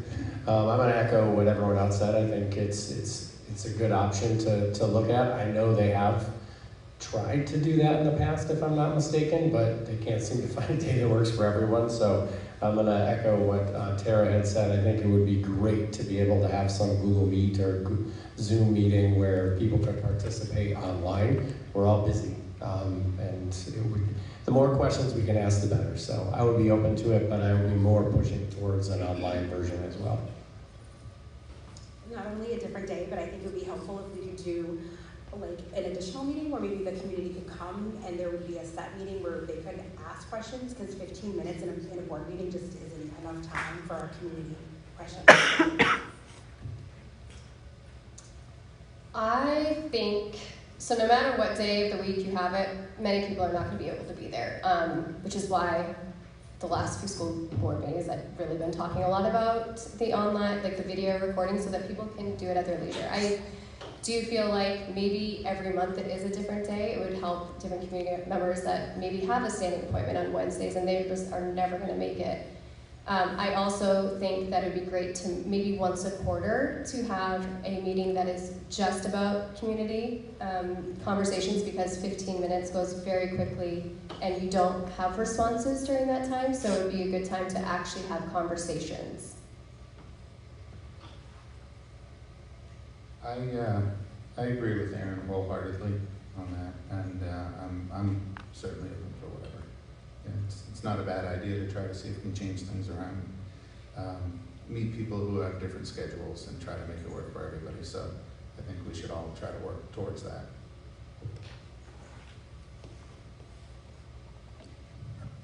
Any other questions? Any other questions from the audience? Please step up to the microphone.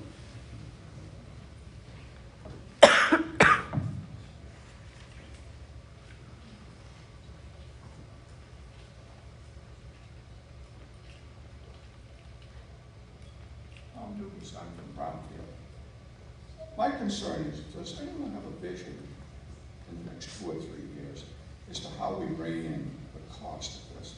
It appears that more of what you're doing as a school system has lost its way from the basics, which is education, to parenting. You're not their parent, you're their teacher. If you give them the opportunity and give them a good program, you have no control over what they learn. If they go home and there's an inch of dust on their books because they never open them, you can't change that. And no matter the next $5 million we're spending on special education, a lot of it is wasted money, quite frankly. The Amish and the Mennonite community don't have these problems. And they don't have these problems because their kids don't have TV and video games. That's just the reality of it. And I know what you're up against. I'm not arguing with you on that. But spending another $1.5 million this year and another $1.5 million next year is not going to fix it. We need a different approach to it, because you're not getting the kids willing to learn. If you can't teach someone something that they are not willing to participate in, there's got to be a way. I know for a fact I raised a child that wasn't mine. He was flunking 5th grade and doing it over again because his family thought he was, His family thought he was slow. I made him an honor roll student by working with his teachers. You need the parents' involvement. Thank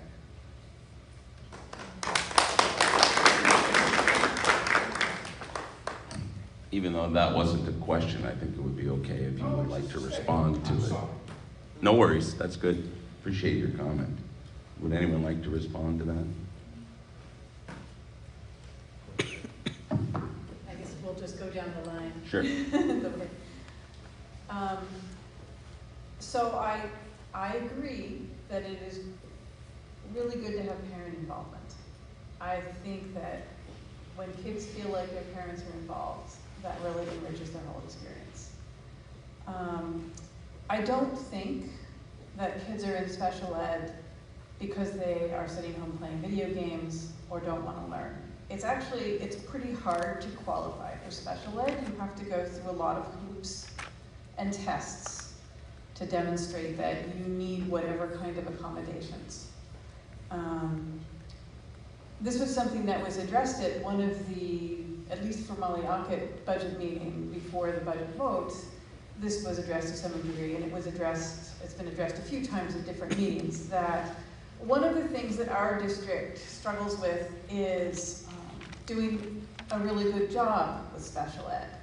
And because we do a really good job with it, because we are successful in educating students who have various additional challenges, there are more people sending their kids here into the district to enjoy that benefit, to have the chance of being in a really good program. Because in Maine, there aren't that many really good programs for kids with special needs. And so we do have more kids in the district, and people even moving to the district in the same way they might move because they think that the system itself in general is good. They want their kids to go to Freiburg Academy eventually.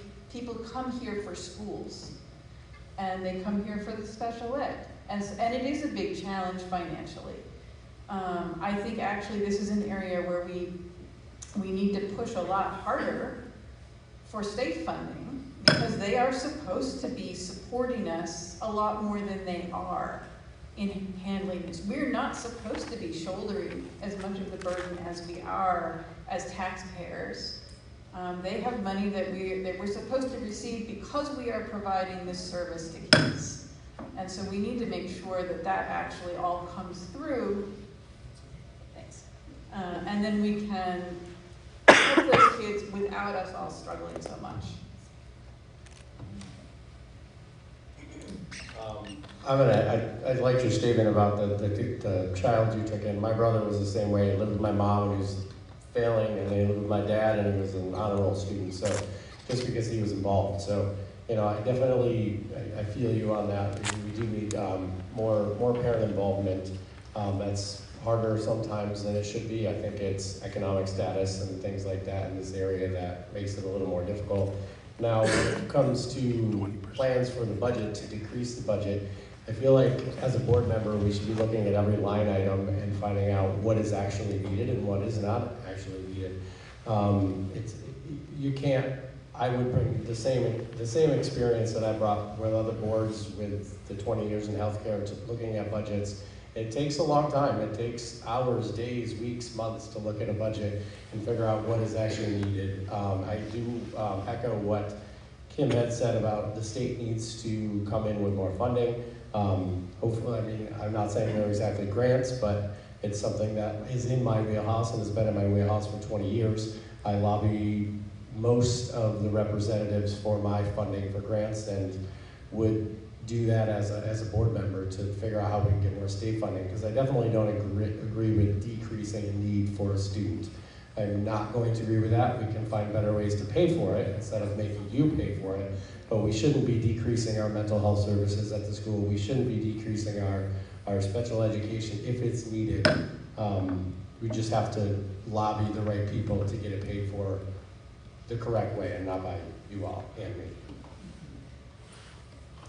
One of the sad truths, I think, is that you can't make bad parents want a parent. But what I do think is you can get one person from the community just that one extra adult that cares a little bit more to get somebody excited about learning.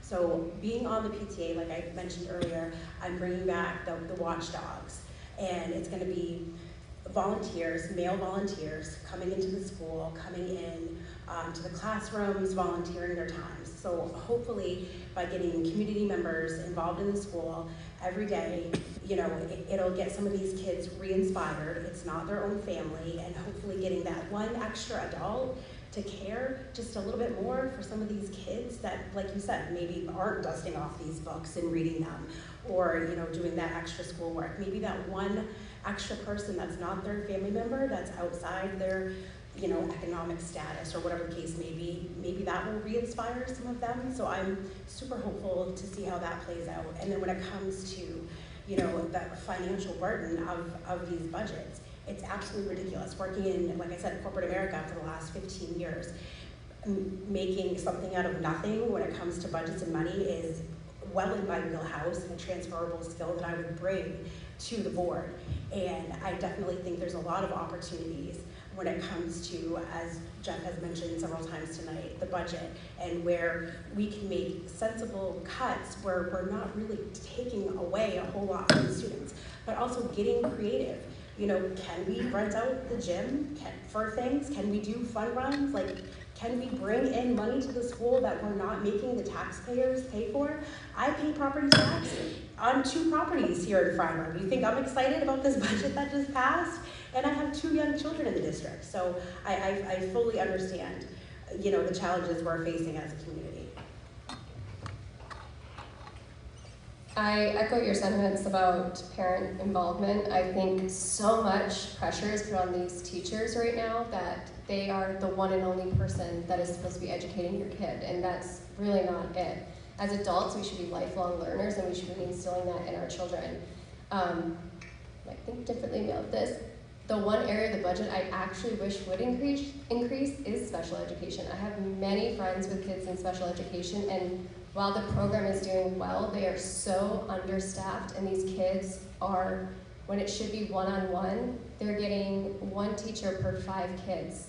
So what they could be achieving and having their scores and development is not where it even could be, because they do not have the staff, because it's not in our budget.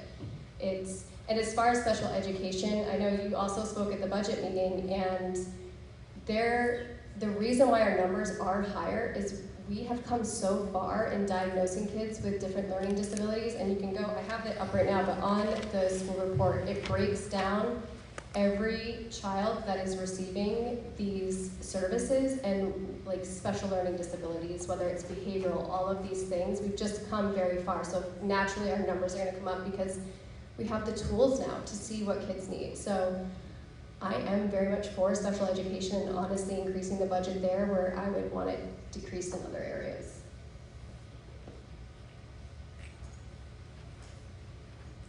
I would agree with Aaron on special ed. As we went through this the budget process for this year, cuts were difficult. And when I started this, the first thing I said is I felt like from the time I graduated, all we've done is cut things. And I'm not convinced that there's much more to cut, for being honest. I understand it has gotten expensive, and a lot of the expenses are on the back end, okay? Health insurance, facilities, fuel, transportation. That's all part of the whole deal, and that side of things has come up drastically. And that's something we kind of all, there are synergies certainly there. There are things to look at. That budget should be dissected and looked at closely and find out where we can probably do things maybe a little bit better and bring those costs in. I think the most, so parenting is extremely hard. I'll admit, I'm the first one to say, you know, with my kids, an ice cream cone and this all goes away, you know? And, you know, you gotta see it through, you gotta work, but you can't bring parents to the table, you can't parent parents. You can try, but I think it's important to do what we can here. What we can do here is bring back the opportunities. We can meet the kids where they're at, we can provide the special ed. It's tricky. There's certainly some hard decisions to be made, for sure, but again, I feel like all the little things that were baked into the education system when I was here, that broke up the day, that made it interesting, that got me, that took my skills and applied them somewhere have gone missing. And I think that that is an area we need to look to.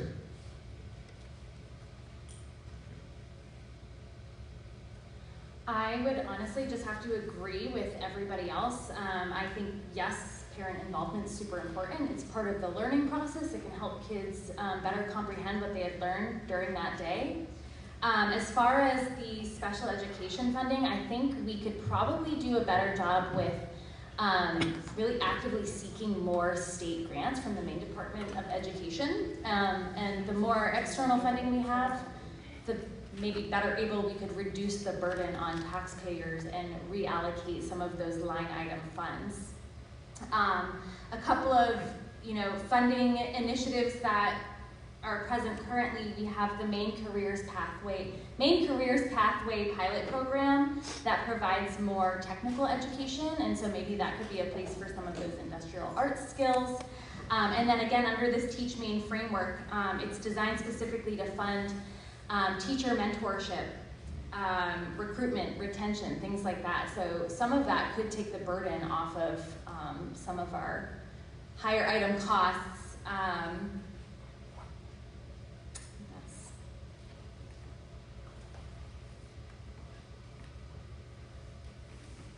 Another question? Next question.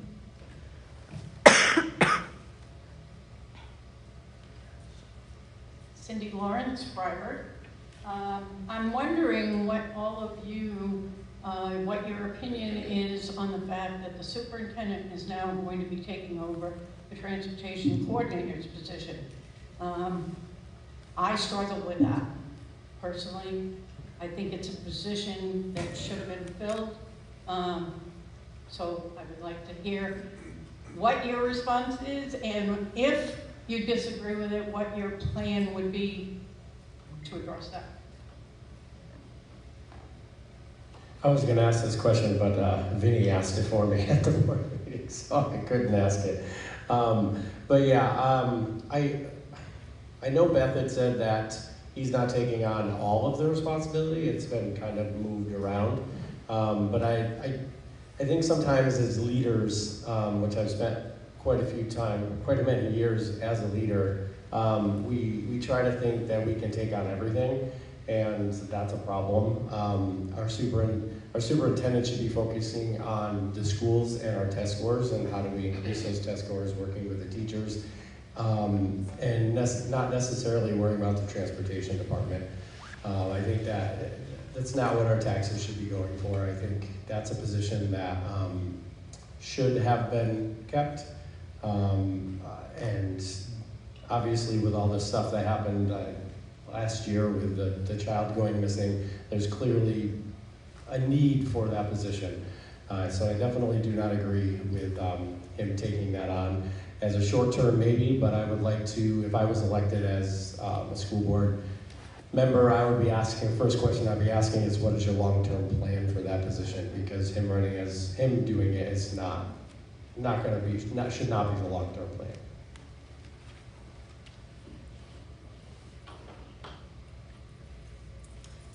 Yeah, kind of the same response as Jeff, especially with our district so spread out. I grew up in Brownfield. I can't even imagine if the bus didn't run today, what that would look like. People work, parents work, and when the bus doesn't run, I mean, I can't even imagine. Thankfully, we live right in Freiburg. My children can walk. So, I'm going to echo Jeff. The superintendent should not be having to take on the responsibility of transportation.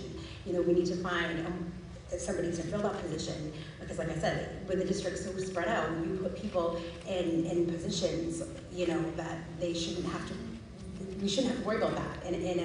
It's 2026.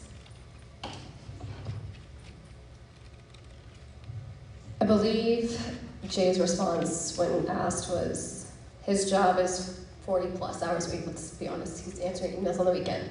And the transportation job is also 40 plus hours a week. I don't think anyone should be taking on that job as a secondary job. That needs a full-time position, because we are putting the safety of our children in someone else's hands, and that needs 100% attention at all times. So I definitely would support having a transportation manager come back full-time, the safety of our kids and the buses, to be honest, like to make sure that everything is going well with that. I support bringing the position back. The position, I asked the question, and it costs $78,000, so you have to find the money or fund it. And it's that simple, it should be funded. Short term, it's where we're at. I think that's a lot to shoulder, but reality, that position costs $78,000, and we just need to approve to fund it or find somewhere in the budget where we can add that back in. Nobody should be shouldering that on top. I do know that that responsibility is spread out a little bit, but it should be somebody's focused position and not cut from the budget. I also agree. I think, you know, as a leader, sometimes you just have to do what you have to do to step up and do the job that needs to be done. I don't really know the backstory on how that all came to be and how the transportation landed where it is. But I do agree that it should be its own position, and it should be back in the budget.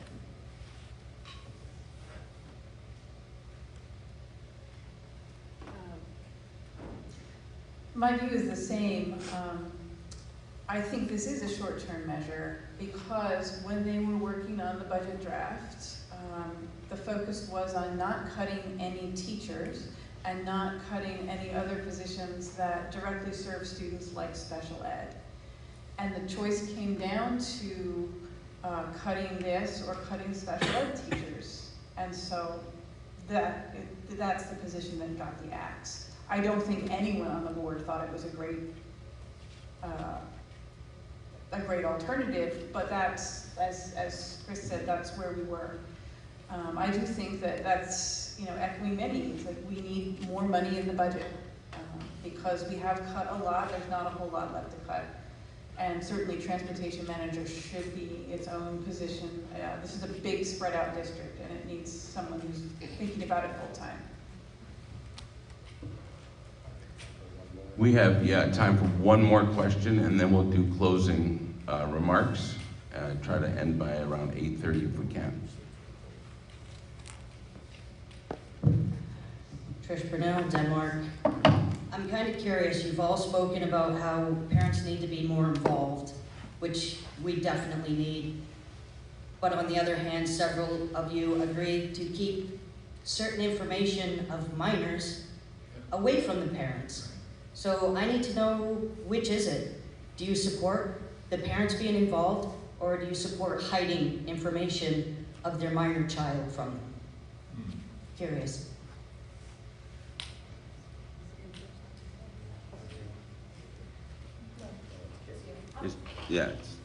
Jamie.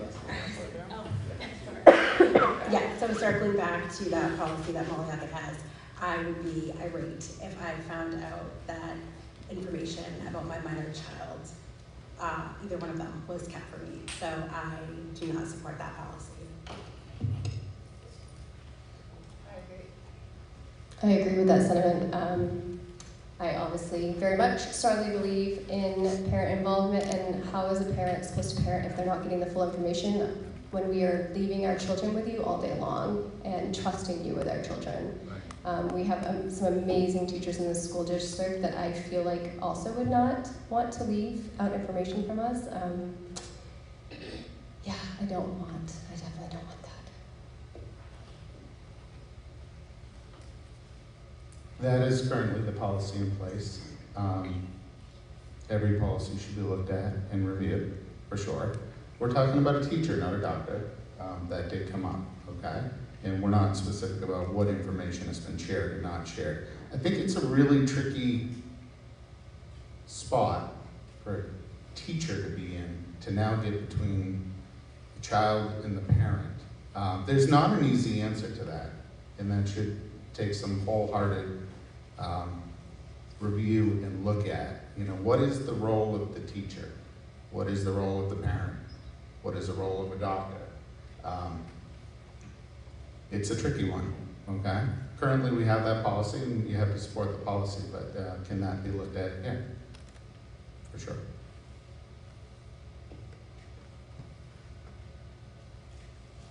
I would have to also echo what Chris said. It is the current policy, but policies, they go through cycles where they're just continuously looked at and reviewed. I would be in support of reviewing the policy to make sure it is within other current standards. As far as parent involvement, I mean, I'm thinking outside of school, you know, bringing home the learning, having students digest what they've learned throughout the day and having open conversations. I think some of that policy is in place because perhaps there is not necessarily a good level of parent involvement in some cases, and sometimes the students simply don't feel safe. So that policy is in place to protect the safety of children.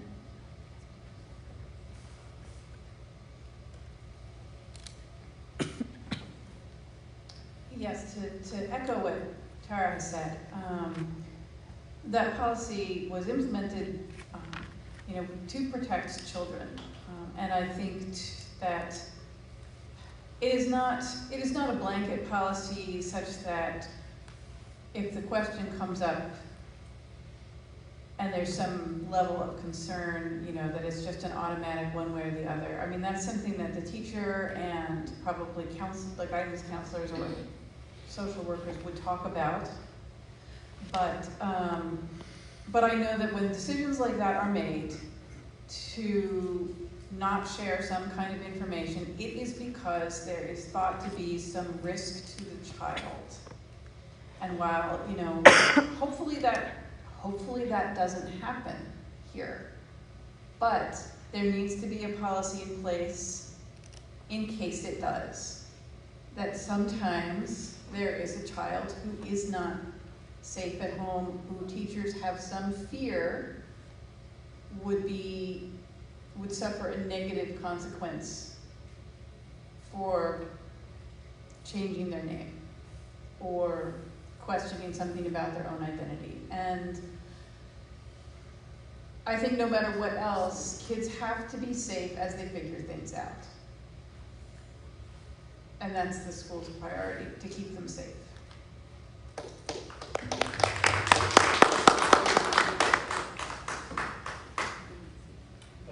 I really think this question was for me, but since I kind of fall on the side of Jamie Lynn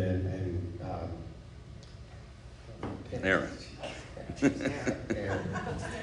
Yeah, no, and I do agree that kids need to feel safe, but again, I'm going to echo what I said before. A kindergartner should not be, we won't go that low, but someone from K through 7th, 8th grade, their parents should be involved in the aspects of their life. And since the doctor was brought up, if that comes up in with a provider, it is required that they have that conversation with the parents. So why is it not the same at the school? So I'm just going to repeat the same thing I've repeated before. We do want our kids safe. I don't think we should be using, like I said, as political footballs. But at the same time, we should not be alienating the parents when it comes to these conversations. The parents are there for a reason. They're their parents. They should be involved.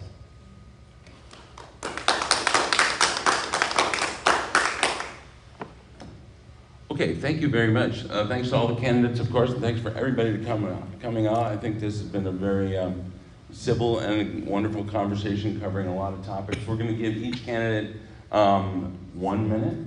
Is that enough? To give your closing remarks. Again, we'll just signal to you 10 seconds left and try to wrap it up as quick as you can. So we'll start with... This time we're going to go back to the list. Now we're out of order. Okay, so the back to the beginning of the list is Chris starts. Chris, Jeff, Tara, Jamie, Aaron, Kim. Sounds good. Well, thank you all for coming tonight. This has been a great opportunity for everyone to bring up their questions, talk to us, see us face to face. Again, I want to thank the people who did the work in the background to make this happen. I'm looking forward to this opportunity. Hopefully I get the chance to serve on the school board. I've been a part of the community for my entire life. And my mother taught here and I attended all the schools, as many as Curtis Smith, some of us together. And I have 2 children in the school. My heart is in it, and we need to take a look at what we have, take a look at where we can go. And just one last thing, behind the scenes, you guys don't see this, but I'm happy to say that you have a lot of really great candidates here. We've been emailing back and forth, putting this thing together, and everyone has been cordial, friendly, and we're all very much on the same page. I truly believe that everybody up here has their heart in the right place. We have some different ideas. All of us are here for the same real reason at its core: we care, right? And how we get there is going to be some work together as a community, as a board, as students, as we work towards making this all a little bit better. But you have some great candidates up here. It's been good to get to know them, and I'll leave you with that.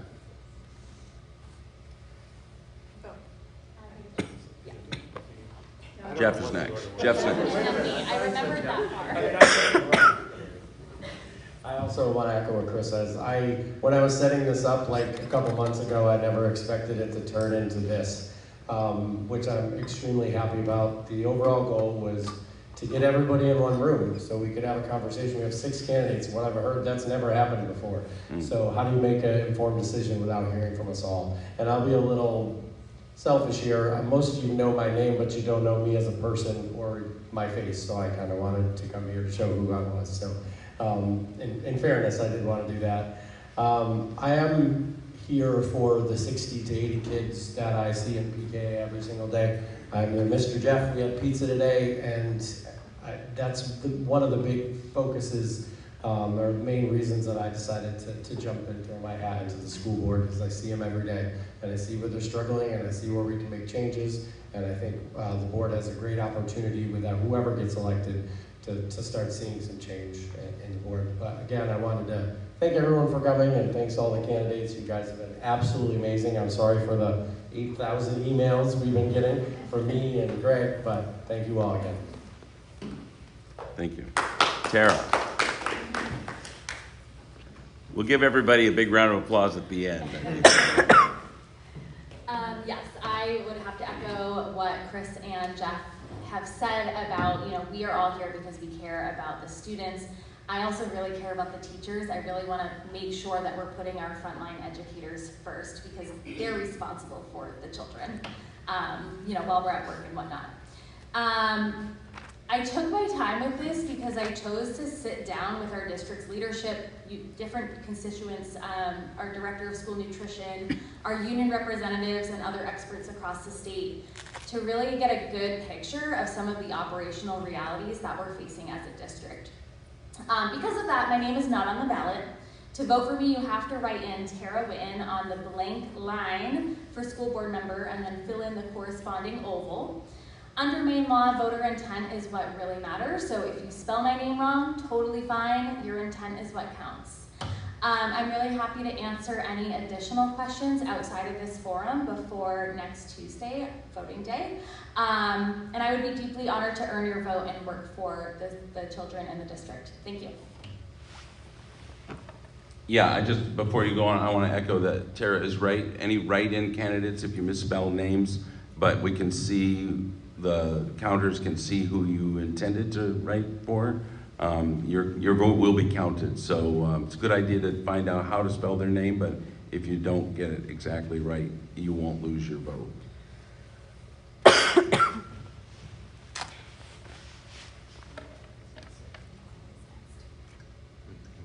Jamie Lynn? Okay, so like I said in the beginning, I am a lifelong community member. I am a mom. I am an everyday person.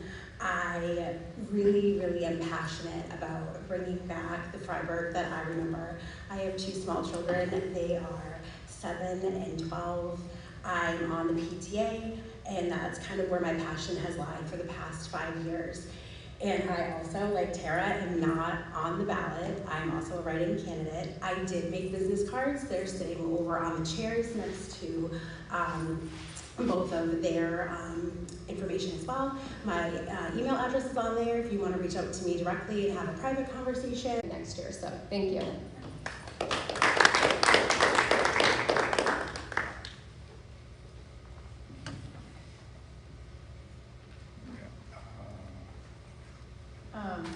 Aaron? Aaron just went. Aaron just went. We're finishing with Kim. Yes. I also thank everyone who came out. It's, like I said before, it's wonderful to see so many people engaged and awesome to have so many people interested in being on the school board. And I was really struck by, even though there are some things about which some of the candidates think very differently, there are a lot of things that we see in common, that we really feel like community and parent involvement is very important, and that we are all focused on putting the kids first and on trying to ease the cuts to the budget without imposing more of a burden onto taxpayers. And I think all of you have heard enough tonight to make good informed decisions, and that's also awesome. So I hope that on Tuesday, that I'm one of the candidates you choose to vote for. But if not, these are all good candidates, and I think everyone will be doing some good things for the district. And that's it. I'm happy to speak with anyone after if they want. All right, well, that ends, and we did actually get the last little bit of Aaron and Kim, so we'll just check in with you to make sure you're okay with it. Thank you all for coming, and let's give everybody a big round of applause just for running. It takes guts to run for office. Thank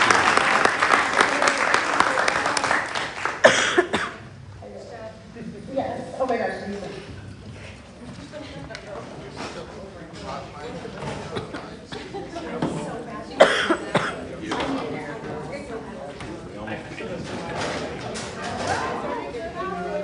Do you need the video I took or not?